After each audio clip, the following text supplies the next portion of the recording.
Hi, എല്ലാവർക്കും PSCPDയിലേക്ക് സ്വാഗതം. ഒന്നാമത്തെ ചോദ്യം, സൗദി കിരീടാവകാശി മുഹമ്മദ് ബിൻ സൽമാൻ, തുർക്കി പ്രസിഡന്റ് തയ്യിബ് എർദോഗൻ, പാകിസ്ഥാൻ പ്രധാനമന്ത്രി ഷഹബാസ് ഷെരീഫ് എന്നിവർ പങ്കെടുത്ത ഉച്ചകോടിയിൽ നിലവിൽ വന്ന പ്രതിരോധ കരാർ ഏത്? ഉത്തരം മക്ക സംയുക്ത പ്രതിരോധ കരാറാണ്. അപ്പോൾ ഈ വീഡിയോ ലൈക്ക് ചെയ്യുക, ഷെയർ ചെയ്യുക നിങ്ങളുടെ കൂട്ടുകാർക്ക്. അതുപോലെ തന്നെ ചാനൽ സബ്സ്ക്രൈബ് ചെയ്യാത്തവർ സബ്സ്ക്രൈബ് ചെയ്യുക. ചാനൽ ജോയിൻ ചെയ്യാൻ ആഗ്രഹിക്കുന്നവരൊക്കെ ജോയിൻ ചെയ്യുക. അപ്പോൾ സൗദി കിരീടാവകാശിയായിട്ടുള്ള മുഹമ്മദ് ബിൻ സൽമാനും തുർക്കി പ്രസിഡൻ്റായിട്ടുള്ള തയ്യിബ് എർദോഗനും പാകിസ്ഥാൻ പ്രധാനമന്ത്രി ഷഹബാസ് ഷെരീഫ് എന്നിവർ പങ്കെടുത്ത ഉച്ചകോടിയിൽ നിലവിൽ വന്ന പ്രതിരോധ കരാർ ഏതാണ്? മക്ക സംയുക്ത പ്രതിരോധ കരാറാണ്. മക്ക അൽ മുഖാർമ സമ്മിറ്റ് ഫോർ ജോയിൻറ്റ് ഡിഫൻസ്. മൂന്നിലൊന്ന് രാജ്യത്തിന് നേർക്കുണ്ടാക്കുന്ന ആക്രമണത്തെ കൂട്ടായി പ്രതിരോധിക്കാനും പരസ്പര സുരക്ഷ ഉറപ്പാക്കാനും ഈ ഒരു കരാർ വ്യവസ്ഥ ചെയ്യുന്നു. അതായത് ഇനി തുർക്കി, അതുപോലെ തന്നെ സൗദി, അതുപോലെ തന്നെ പാകിസ്ഥാൻ, ഇതിലേതെങ്കിലും ഒരു രാജ്യത്തെ ഏതെങ്കിലും വേറൊരു രാജ്യം ആക്രമിക്കുകയാണെന്നുണ്ടെങ്കിൽ എന്ത് ചെയ്യും? ഈ മൂന്ന് രാജ്യങ്ങളുടെ കൂട്ടായി ഒറ്റക്കെട്ടായി നിന്നതിനെ പ്രതിരോധിക്കും. അതാണ് ഈ ഒരു ഉടമ്പടി കരാർ. മൂന്നിലൊന്ന് രാജ്യത്തിന് നേർക്കുണ്ടാകുന്ന ആക്രമണത്തെ കൂട്ടായി പ്രതിരോധിക്കാനും പരസ്പര സുരക്ഷ ഉറപ്പാക്കാനും ഈ ഒരു കരാർ വ്യവസ്ഥ ചെയ്യുന്നു. നാറ്റോ സഖ്യത്തിൽ അമേരിക്കയ്ക്ക് ശേഷം രണ്ടാമത്തെ വലിയ സൈനിക ശക്തിയാണ് തുർക്കി. നാറ്റോ സഖ്യത്തിൽ അമേരിക്കയ്ക്ക് ശേഷം രണ്ടാമത്തെ വലിയ സൈനിക ശക്തിയാണ് ഏത്? തുർക്കി എന്ന് പറയുന്ന രാജ്യം. സൗദി അറേബ്യയുടെ തലസ്ഥാനം റിയാദാണ്. നാണയം സൗദി റിയാലുമാണ്. ഓക്കെ, സൗദി അറേബ്യയുടെ തലസ്ഥാനം റിയാദാണ്. നാണയം സൗദി റിയാലുമാണ്. അപ്പോൾ സൗദി കിരീടാവകാശി മുഹമ്മദ് ബിൻ സൽമാൻ, തുർക്കി പ്രസിഡന്റ് തയ്യിബ് എർദോഗൻ, പാകിസ്ഥാൻ പ്രധാനമന്ത്രി ഷഹബാസ് ഷെരീഫ് എന്നിവർ പങ്കെടുത്ത ഉച്ചകോടിയിൽ നിലവിൽ വന്ന പ്രതിരോധ കരാറാണ് ഇത് മക്ക സംയുക്ത പ്രതിരോധ കരാർ എന്ന് പറയുന്നത്. മഹാത്മാഗാന്ധി ദേശീയ ഗ്രാമീണ തൊഴിലുറപ്പ് പദ്ധതിയുടെ പുതിയ രൂപമായ VBG റാംജി പദ്ധതിയിൽ കേരളത്തിൽ തൊഴിൽ ദിന സൃഷ്ടിയിൽ മുന്നിൽ നിൽക്കുന്ന ജില്ല ഏതാണ്? മഹാത്മാഗാന്ധി ദേശീയ ഗ്രാമീണ തൊഴിലുറപ്പ് പദ്ധതിക്ക് പുതിയ പേര് വന്നു, VBG റാംജി പദ്ധതി എന്ന് വന്നു. അപ്പോൾ അതിൽ കേരളത്തിൽ തൊഴിൽ ദിന സൃഷ്ടിയിൽ മുന്നിൽ നിൽക്കുന്ന ജില്ല ഏതാണെന്നാണ് ചോദിച്ചിരിക്കുന്നത്.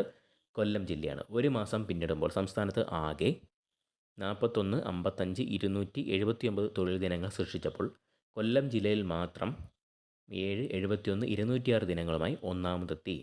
മലപ്പുറം ജില്ലയാണ് ഏറ്റവും പിന്നിൽ നിൽക്കുന്നത്. അപ്പം ഏറ്റവും കൂടുതൽ തൊഴിൽ ദിനങ്ങൾ സൃഷ്ടിച്ച ജില്ല ഏതാണ്? കൊല്ലം ജില്ലയാണ്. കൊല്ലം ജില്ലയിലെ 7,71,206 ദിനങ്ങൾ ഇതുവരെ പ്രവൃത്തി ദിനങ്ങളായി സൃഷ്ടിച്ചു. അപ്പോൾ കേരളത്തിൽ മൊത്തം എത്ര ഉണ്ട്? 41,55,279 തൊഴിൽ ദിനങ്ങളാണ് സൃഷ്ടിച്ചത്. അപ്പോൾ അതിൽ 7,71,206 തൊഴിൽ ദിനങ്ങൾ എവിടെയാണ് സൃഷ്ടിക്കപ്പെട്ടത്? കൊല്ലം ജില്ല സൃഷ്ടിക്കപ്പെട്ട് ഏറ്റവും കൂടുതൽ തൊഴിലുറപ്പ് ദിനങ്ങൾ ഇതുവരെ സൃഷ്ടിച്ചത് ആരാണ്? കൊല്ലം ജില്ലയാണെന്നുള്ള കാര്യം ഓർത്തിരിക്കുക. മലപ്പുറം ജില്ലയാണ് ഏറ്റവും പിന്നിൽ. ഇന്ത്യയിൽ മഹാത്മാഗാന്ധി ദേശീയ ഗ്രാമീണ തൊഴിലുറപ്പ് നിയമം MGNREGA പാർലമെൻറ്റ് പാസ്സാക്കിയത് 2005 ഓഗസ്റ്റിലാണ്. നിലവിൽ വന്നത് 2006 ഫെബ്രുവരി 2-നാണ്. ഓക്കെ, അപ്പോൾ ഇന്ത്യയിൽ മഹാത്മാഗാന്ധി ഗ്രാമീണ തൊഴിലുറപ്പ് നിയമം MGNREGA പാർലമെൻറ്റ് പാസ്സാക്കിയത് 2005 ഓഗസ്റ്റിലാണ്. നിലവിൽ വന്നത് 2006 ഫെബ്രുവരി 2-നാണെന്നുള്ള കാര്യം ഓർത്തിരിക്കുക. ഒരു സാമ്പത്തിക വർഷത്തിൽ കുറഞ്ഞത് 100 ദിവസത്തെ വേതന തൊഴിൽ ഗ്രാമീണ കുടുംബങ്ങളിലെ മുതിർന്ന അംഗങ്ങൾക്ക് ഉറപ്പു നൽകുന്നൊരു പദ്ധതിയാണ് എന്ത്? നമ്മുടെ ഒരു VBG റാംജി പദ്ധതി എന്ന് പറയുന്നത്. ഓക്കെ, അപ്പോൾ ഇത്തരം കാര്യങ്ങൾ ഇതുമായിട്ട് ബന്ധപ്പെട്ട് ഓർത്തിരിക്കുക.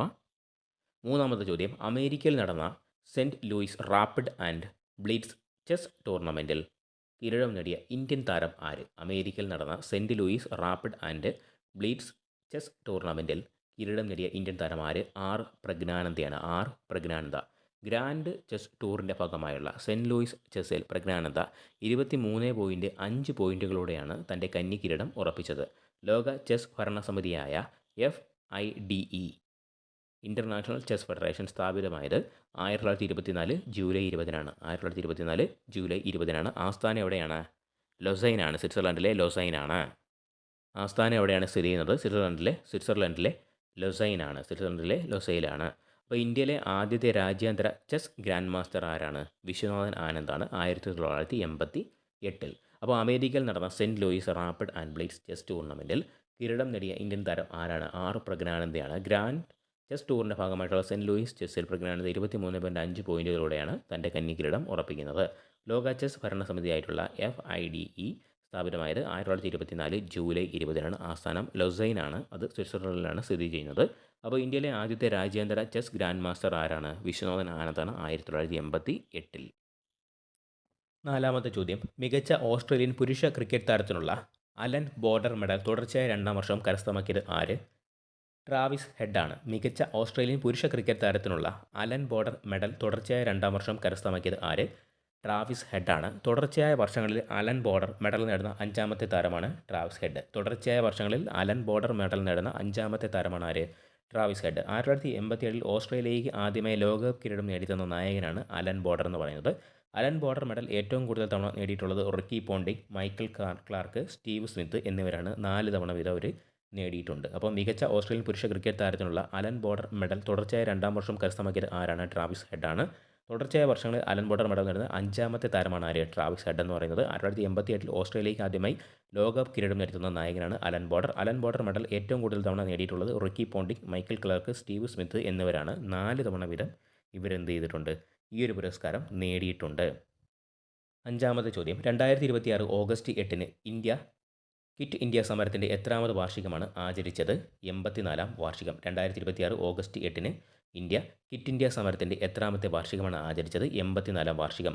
മുംബൈയിലെ ഗോവാലിയ ടാങ്ക് മൈതാനത്ത് 1942 ഓഗസ്റ്റ് 8-നാണ് മഹാത്മാഗാന്ധിയുടെ നേതൃത്വത്തിൽ ക്വിറ്റ് ഇന്ത്യ സമരം പ്രഖ്യാപിക്കുന്നത്.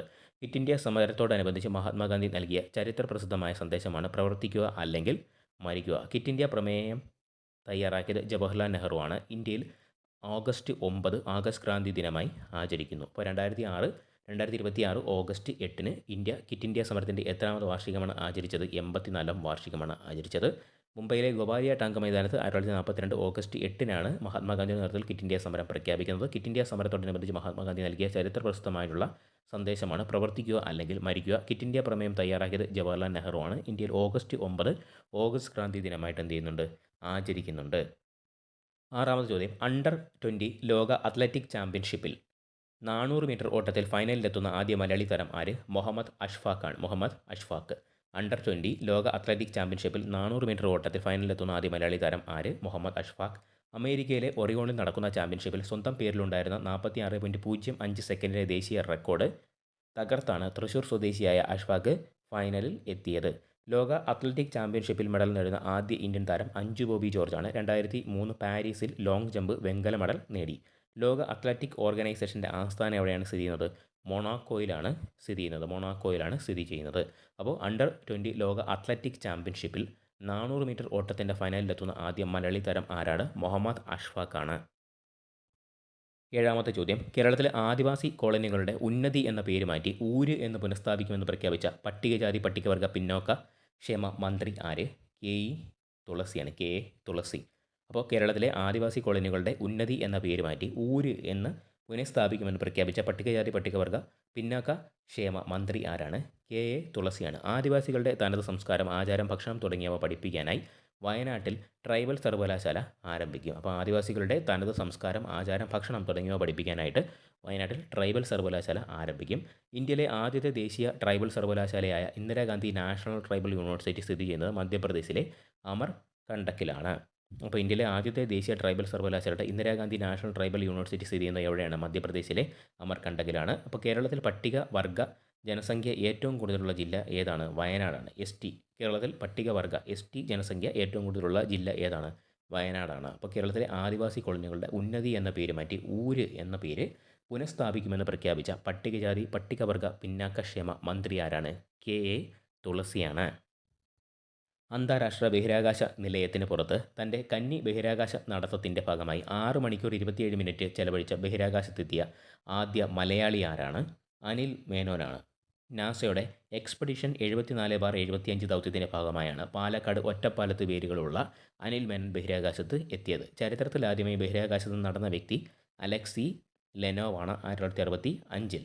അന്താരാഷ്ട്ര ബഹിരാകാശ നിലയം സ്ഥാപിക്കപ്പെട്ടത് 1998-ലുമാണ്. അന്താരാഷ്ട്ര ബഹിരാകാശ നിലയത്തിന് പുറത്ത് തൻ്റെ കന്നി ബഹിരാകാശ നടത്തത്തിൻ്റെ ഭാഗമായി 6 മണിക്കൂർ 27 മിനിറ്റ് ചെലവഴിച്ച ബഹിരാകാശത്തെത്തിയ ആദ്യ മലയാളി ആരാണ്? അനിൽ മേനോനാണ്. നാസയുടെ എക്സ്പെഡിഷൻ ദൗത്യത്തിൻ്റെ ഭാഗമായാണ് പാലക്കാട് ഒറ്റപ്പാലത്ത് വേരുകളുള്ള അനിൽ മേനോൻ ബഹിരാകാശത്തെത്തിയത്. ചരിത്രത്തിലാദ്യമായി ബഹിരാകാശത്ത് നടന്ന വ്യക്തി അലക്സി ലെനോവ് ആണ്. അന്താരാഷ്ട്ര ബഹിരാകാശ നിലയം സ്ഥാപിക്കപ്പെട്ടത് എന്നാണ്? 1998-ലാണ്.